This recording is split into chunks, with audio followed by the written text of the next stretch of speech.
Les amis, le président Laporta s'est exprimé hier. Il a accordé un très long interview, retour sur la saison.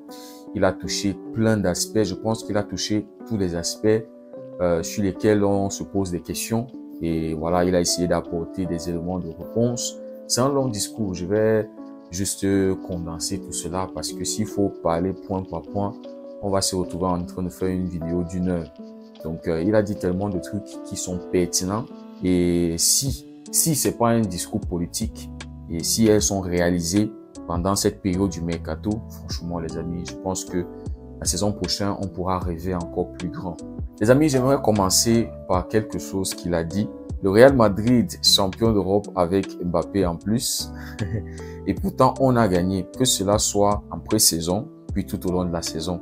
On se rappelle qu'on les avait battus lors de la pré-saison et Courtois avait dit « Ouais, c'est normal, le Barça, généralement, le Real Madrid en pré-saison, c'est pas la saison, c'est... » Et voilà, ils ont pris 4 humiliations. Voilà, on les a battus sur le plan national.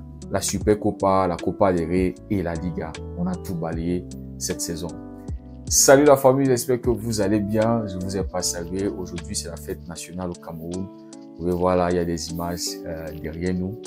Donc, Mbappé et Pichichi, sans un trophée collectif, sans un trophée majeur cette saison.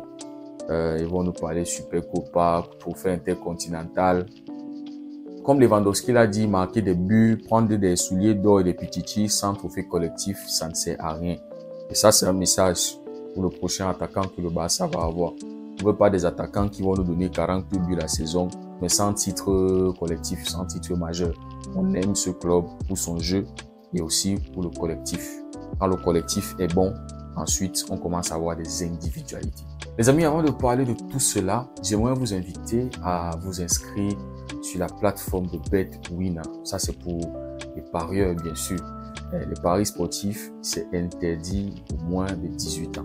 Voilà, c'est pour les majeurs. Vous n'allez pas parier l'argent de poche, l'argent de ration. Vous n'allez pas parier l'argent du loyer. S'il vous plaît, soyez responsables. Je vous mets le lien dans la description. Quand vous vous inscrivez, vous aurez 200% de bonus dès votre inscription pour votre première recharge. Et si vous utilisez le code promo d'Erigo TV, vous aurez 50% de bonus chaque lundi. Les jeudis et les vendredis, vous avez 100% de bonus à partir de 6500 de recharge. Pour le moment, leur application est disponible que sur Android. Ils sont encore en train de travailler sur l'application iOS. C'est pour ça que vous avez les liens dans la description pour ceux qui utilisent les iPhones pour pouvoir avoir accès à cette plateforme. Donc, n'hésitez surtout pas à faire un tour par là. Si vous avez des soucis, faites-le moi savoir dans les commentaires. Merci pour votre soutien et n'oubliez pas, n'allez pas parier l'argent de madame. N'allez pas parier l'argent de bébé. S'il vous plaît. Donc, les amis, comme je vous disais, Laporta et son long interview, j'espère que c'est pas un discours politique. Parce qu'on se souvient que quand il était en train de battre campagne pour la présidence, il nous avait promis qu'il allait garder Lionel Messi. Mais à la fin de la journée, on a perdu Lionel Messi. Ça nous avait tellement fait mal. Il était sorti, il avait dit, ouais, on a tout essayé, les finances du club est à un niveau qui est, ouais, on peut pas garder Messi et tout, le salaire de Messi et tout ça. Bon. On a digéré. Donc, hier, il nous a fait la promesse de renforcer l'équipe puisqu'ils sont conscients que les adversaires du Barça vont se renforcer pour la saison prochaine. Il a insisté sur le point que Deco est en train de travailler sur les possibles arrivées. Déjà, renouveler les contrats de Lamine, de Rafinha, de Frenkie de Jong, en fait, tous ces joueurs-là qui ont besoin de renouvellement et ensuite renforcer l'équipe.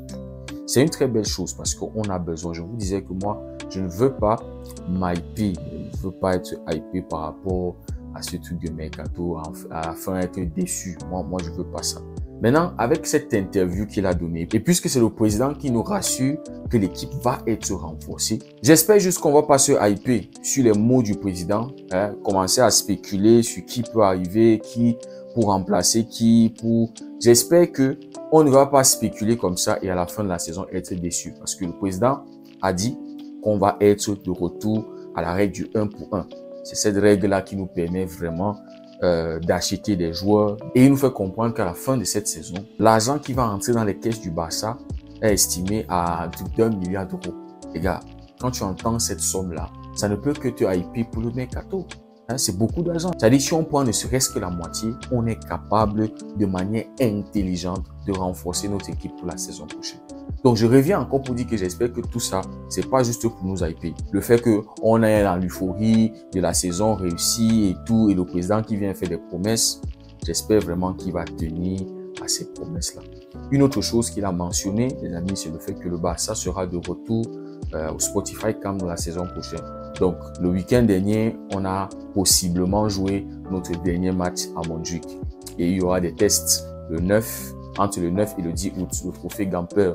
On se rappelle que c'est le premier trophée de la saison. Généralement, c'est pas vraiment un trophée, mais c'est le premier trophée Gamper. Donc, elle va être jouée au Spotify Camp Nou pour tester déjà le stade et voilà, pour commencer déjà à se préparer à revenir. Mais la Ligue va donner la permission au Barça de jouer les premiers matchs de la saison prochaine à l'extérieur. C'est-à-dire chez nos adversaires pour donner le temps que le stade soit mis dans les conditions pour pouvoir accueillir des gens et pour qu'on commence à jouer des matchs à domicile. Et ceci est prévu après la première trêve internationale en septembre. Ouais. Donc les amis, je pense que voilà les deux aspects majeurs à retenir de l'interview du président Laporta. Le fait que le Barça va se renforcer lors de ce mercato avec les adversaires qui sont aussi en train de se renforcer. On voit que ce Barça en a besoin. On parle du poste du gardien, on parle des défenseurs, on parle des attaquants. Donc ça pousse à la hype, à espérer des grandes choses lors de ce mercato. Et aussi, les amis, le fait que le Barça va revenir à la règle du 1 pour 1. Donc ça fait que les signatures pourront être plus tranquilles. Et enfin, le retour au Spotify Camp Nou, parce qu'on a passé toute une saison où on n'a pas joué chez nous. Et on connaît tous la force de jouer dans sa maison. On connaît tous ce sentiment-là pour les joueurs, pour les fans et tout ça. Donc, c'est une très bonne nouvelle de savoir que la saison prochaine, on va retourner au Spotify Camp Nou. Maintenant, Laporta a évoqué aussi les renouvellements de contrats, parler d'Ansu Fati, le fait qu'il aimerait qu'Ansu Fati puisse avoir du temps de jeu ou bien trouver une solution, mais la meilleure solution possible pour Ansu Fati. Donc, les renouvellements de contrats, Lamine Yamal, quand il aura 18 ans, il manque juste sa signature, Rafinha, Frenkie de Jong, puis des potentiels arrivés, peut-être Nico Williams, Erling Haaland par exemple.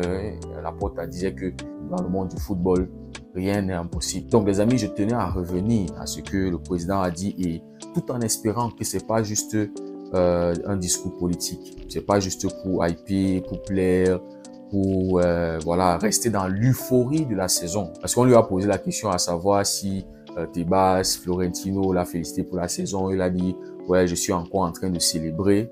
Je n'ai même pas regardé mes messages WhatsApp. Je sais pas qui m'a félicité ou pas. Ça fait 2 jours, 2 ou 3 jours, je suis encore en train de célébrer. Donc, j'ai pas eu à... Donc, j'espère que ce n'est pas toute cette euphorie-là qui lui fait avoir la bouche sucrée de miel et qui nous dit des choses qu'on veut entendre. J'espère vraiment que ces choses-là seront réalisées. Et surtout, le mercato, c'est ça, renforcer l'équipe, donner du matériel de travail anti-flic parce qu'il s'est très bien battu avec ce qui était disponible cette saison. Donc, les amis, dites-moi ce que vous en pensez en commentaire. Si le contenu vous a plu, n'hésitez surtout pas à liker, à partager. Pour ceux qui découvrent la communauté, n'hésitez pas à vous abonner. Merci énormément d'avoir suivi la vidéo. On se dit à très bientôt. Prenez tout soin de vous. Que Dieu vous garde.